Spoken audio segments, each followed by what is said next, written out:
Kochamy polską przyrodę i podróże po Polsce. A w szczególności uwielbiamy podróżować po polskich parkach narodowych, bo to właśnie na ich terenie znajdują się najcenniejsze skarby natury. W Polsce mamy 23 parki narodowe, rozsiane po całym kraju od gór do morza.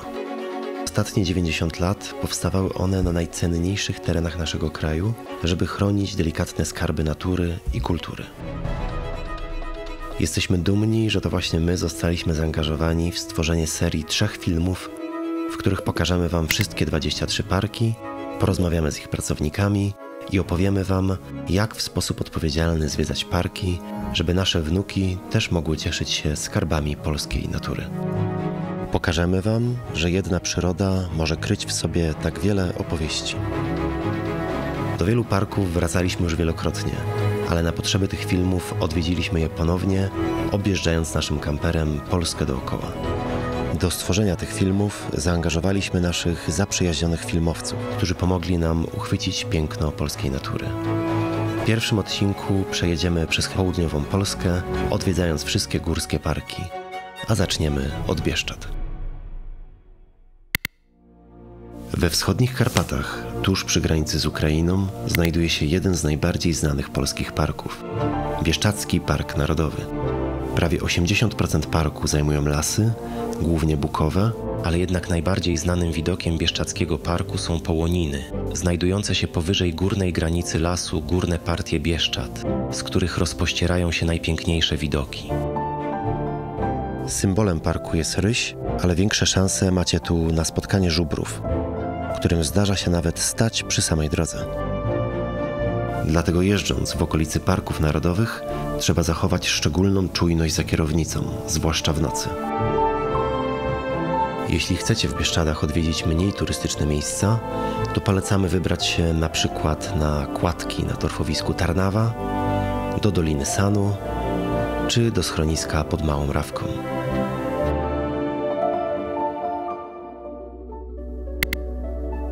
Magórski Park Narodowy powstał, aby chronić walory przyrodnicze i kulturowe Beskidu Niskiego. Niewielkie zaludnienie tych okolic sprawia, że występuje tu bardzo dużo zwierząt. Najłatwiej tu o spotkanie z sarnami i jeleniami. Symbolem parku jest orlik krzykliwy, który bardzo upodobał sobie te tereny. Bardzo licznie występuje tu też rzadki gatunek chrząszcza, nadobnica alpejska. Na terenie parku znajduje się 10 szlaków pieszych oraz szlaki konne i rowerowe. My zdecydowaliśmy się na zwiedzanie rowerem. W Bieszczadach było bardzo dużo pozostałości po bojkach i po cerkwiach bojkowskich, które niestety w większości zostały razem z całymi wioskami zniszczone. Natomiast tutaj na terenie Beskidu Niskiego jest bardzo dużo pozostałości po łemkach, już w dużo lepszym stanie, jak chociażby ta cerkiew. Do dziś pozostało tu wiele zabytkowych cerkwi, a na terenie parku traficie na tablice upamiętniające opuszczone wsie.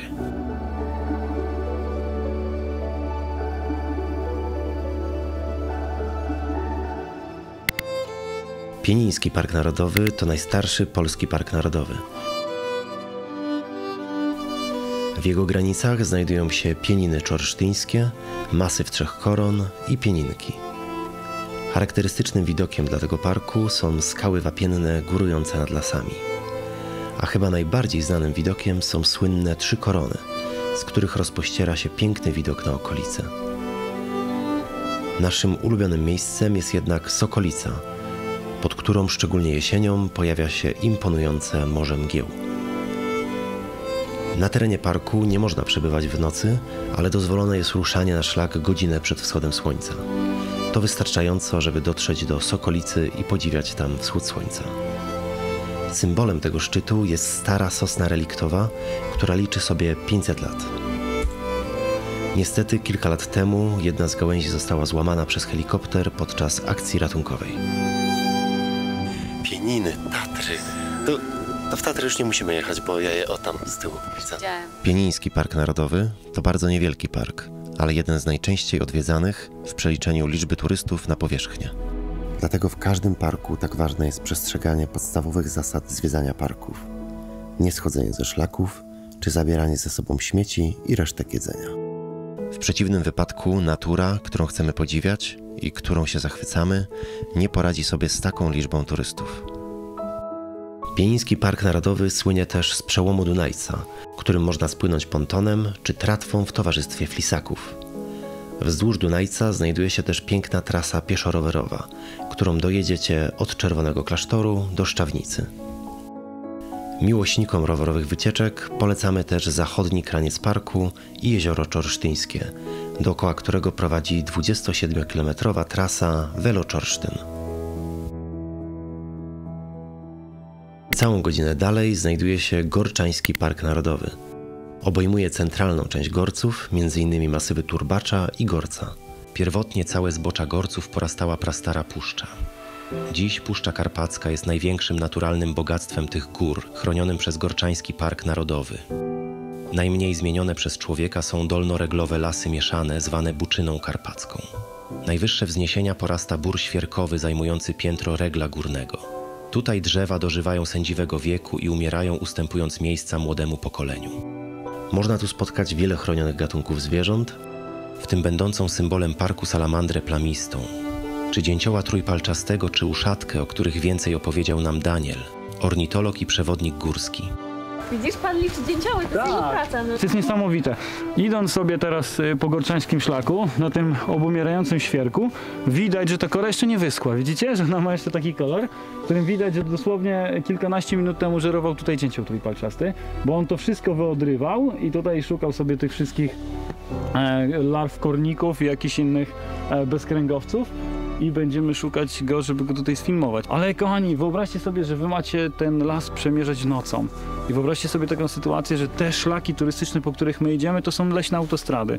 I dlatego ważne jest, żeby po zmroku zostawić las dla tych zwierzaków, które tutaj mieszkają. A my mamy cały dzień na to, żeby wędrować po gorczańskich i nie tylko gorczańskich śladach, chodząc po parkach narodowych, bo to jest bardzo, bardzo ważne, żeby w nocy świecić przykładem i leżeć grzecznie w łóżku. Jaki taki główny grzech byś wymienił, który chcesz, żeby dotarło do ludzi, żeby pamiętali, żeby tego nie robić? Nie śmiecimy, nie palimy papierosów, nie wjeżdżamy tutaj samochodami, nie wjeżdżamy tutaj motocyklami i zachowujemy się tak, żeby z parku wynosić tylko piękne wspomnienia i cudowne zdjęcia. Z charakterystycznych polan gorczańskich rozciągają się rozległe widoki m.in. na Tatry czy Pieniny.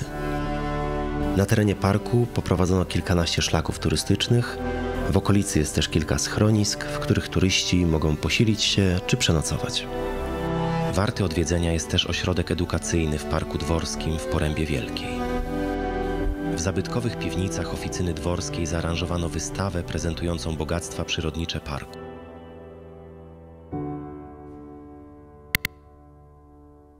Tatrzański Park Narodowy zajmuje powierzchnię ponad 20 000 hektarów i należy do największych parków narodowych w Polsce. Do dyspozycji odwiedzających jest 275 km szlaków turystycznych, którymi dotrzecie w najpiękniejsze widokowo miejsca Tatr. Na terenie parku znajduje się też 8 schronisk i kolej linowa z Kuźnic na Kasprowy Wierch. Teraz wracamy ze schroniska w Ornaku, nocowaliśmy tam razem z córką, 3,5-letnią, 2 noce. No i teraz wracamy. I co, polecacie? Tak, polecamy. No to jest inne takie doświadczenie, być w górach z dzieckiem, poza zasięgiem. W Tatrzańskim Parku Narodowym znajduje się Centrum Edukacji Przyrodniczej, w którym dowiecie się więcej o parku i występującym w nich zwierzętach.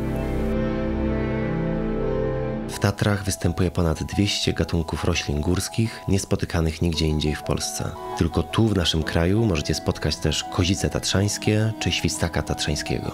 Poza nimi występują tu też niedźwiedź brunatny, ryś czy orzeł przedni. Tatry to jedyne w Polsce i centralnej Europie góry o charakterze alpejskim.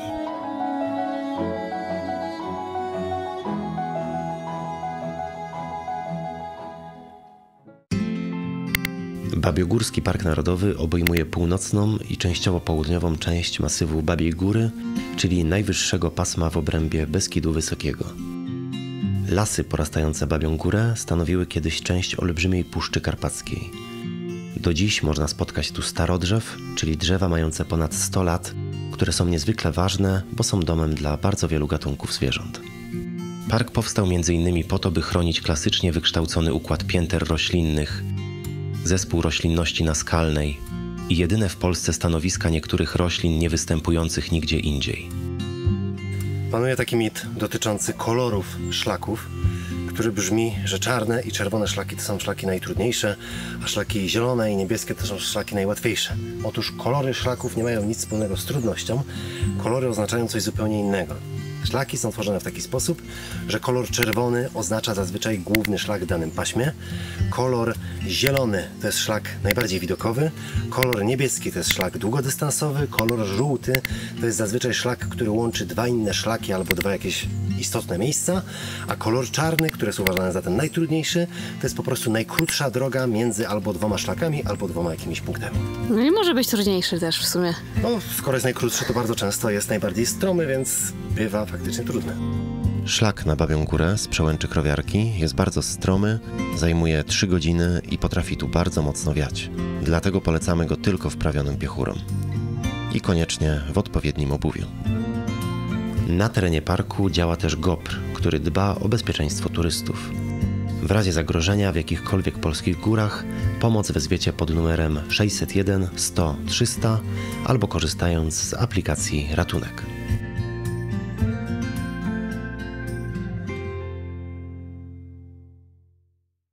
Ojcowski Park Narodowy to jeden z najbardziej niezwykłych widokowo parków w Polsce.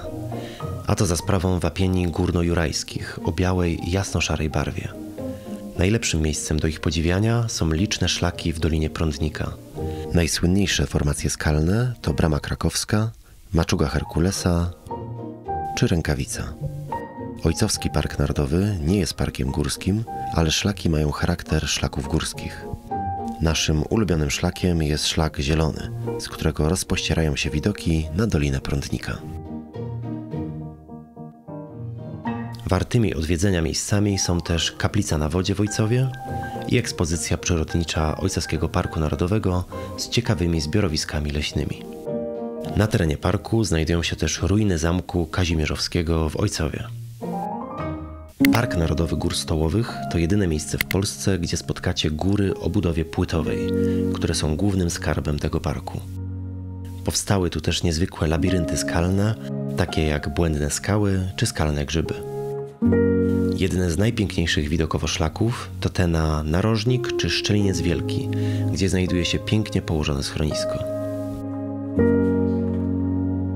W Parku Narodowym Gór Stołowych, tak jak w każdym innym parku, przyrodę chroni się na 2 sposoby – czynny i ścisły. Ochrona ścisła polega głównie na nieingerowaniu człowieka w ekosystemy naturalne. Dlatego w każdym parku znajdują się obszary niedostępne dla turystów.